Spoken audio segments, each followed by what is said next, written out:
বন্ধুরা, আমরা এসেছি নড়াইলের আমবাড়িয়া ধুরিয়া যে এলাকাটা, সেখানে সেখানে একটি মাঠে এসেছি। এই মাঠে মূলত প্রতি বছরই শাপলা এবং পদ্ম ফুল একসঙ্গেই ফোটে।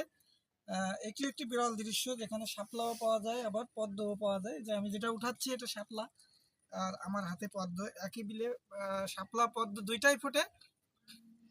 আবার ধানও জন্মে, তবে ধানটা খুবই নগণ্য হয় মূলত পানির কারণে। আমরা যখন ভিডিও করতে এসেছি তখন আসলে এখানে খুবই রোদ, আমি রোদে তাকানো মুশকিল হয়ে যাচ্ছে।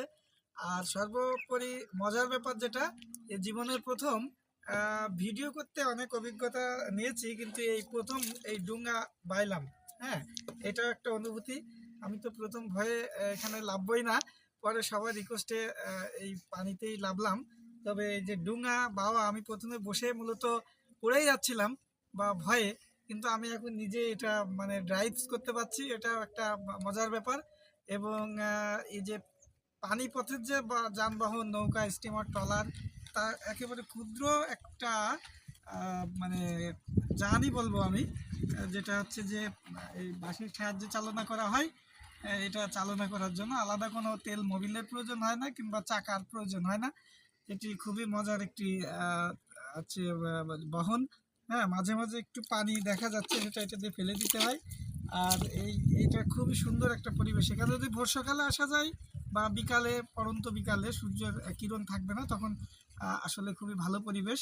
এবং এখানে আপনাদের দেখাই যে এই যে পদ্ম ফুলের যে পাতাটা, এটা সৌন্দর্য কিন্তু কম না। এই পাতা একসময় আমরা জানি যে মেজবানিতে খাবারে পাত্র বা প্লেট হিসাবে ব্যবহার করা হতো। পরবর্তীতে সন্দেশ বা মিষ্টির দোকানে এটি এখনকার যে পলিথিন বা পলিব্যাগ, তার বিকল্প হিসাবে ব্যবহার করা হতো, যেটা খুবই পরিবেশ বান্ধব। হ্যাঁ বন্ধুরা, এটি অনুভূতি আসলে অন্যরকম। তো প্রথম এইখানে আসলাম, চারিদিকে শুধু পানি আর হচ্ছে জলজ কীটপতঙ্গ। আমি মূলত আমাদের যে ভয়েস রেকর্ডার, এগুলো আমি এক প্রকার ভয়েই নিয়ে আসিনি। ভয়েসটা হয়তো অত ভালো হচ্ছে না,